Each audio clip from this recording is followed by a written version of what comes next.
In Jeremiah 1 verse 5, God said, I knew you before you were formed in your mother's womb. I knew you before you were born, and I have set you apart. In Luke 12 verse 7, he said, even the hairs on your head are numbered. So if God knows you so well that he knew you before you were born and even knows how many hairs are on your head, who better than him knows which plan is best for your life? The home that you live in, the device that you're looking at right now, they do not just magically appear. In order for these things to exist, in order for you to be able to use them, somebody had to build them. And before they were built, somebody had to design them, right? Look at the trees, for example. They absorb carbon dioxide and produce oxygen. We inhale air with oxygen and exhale carbon dioxide. That is not by coincidence. It was God's design. You might be watching this feeling like you've hit a dead end in your life, having lost hope, having lost passion to keep going. You might sit and worry about your life thinking, oh man, I'm so behind in life. Everything I try fails. Nothing is coming together. Life is passing by so quick. I'm getting old.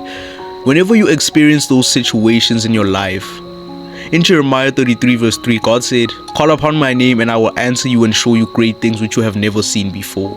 And I know some heartless non-believers gonna watch this thinking, oh, he's ignorantly throwing Bible verses and telling people, just believe in God and you'll be fine. That's not what I'm saying here.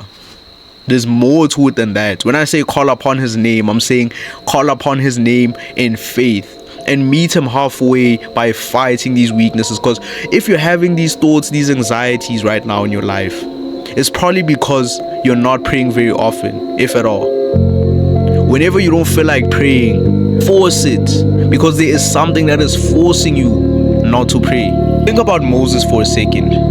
God's mission for Moses was for him to lead the Israelites out of Egypt, right? God led him to the Red Sea. When Moses got there, he didn't know why God led him there. And I'm sure at some point he got frustrated and confused and started worrying, thinking, oh man, how am I gonna get through this? All these people are relying on me and the soldiers are coming after us, blah blah blah. But God knew what he was doing when he led Moses to the Red Sea. And at the perfect timing, he said, Moses, stretch out your hand. And out of obedience for God, he blindly followed his orders and stretched out his hand. And guess what? He parted the Red Sea and led the Israelites out of Egypt. And God destroyed the soldiers. God has not forsaken you. He knows what he's doing. His timing for certain things to happen in your life is the best timing. You might feel like nothing is coming together now, but keep working. In Hebrews 6 verse 19, he said, we have hope as an anchor of the soul, both sure and steadfast, and which endureth into that within the veil. Sometimes with God, you have to go through the smoke in order for you to be ready for the blessings, because you never know. If he gives you the blessing now without probably going through the things he's putting you through, that blessing might be too heavy for you. That blessing might actually ruin you. You might not be ready for it just yet.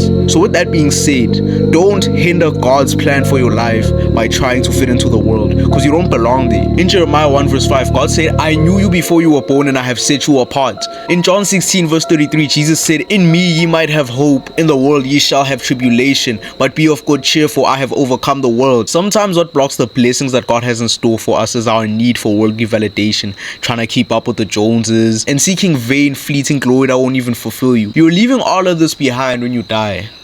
You might be in the world, but you are not of the world. You are of God. So seek his kingdom and righteousness first, and everything else will follow. In conclusion, when you're troubled and distressed, cry out to Jesus and he will help you. He said, come to me, you who are weary and burdened, and I will give you rest. I hope you were blessed and edified by this video. And don't forget to hit that subscribe button. Pass this message on to someone else just by hitting the like button.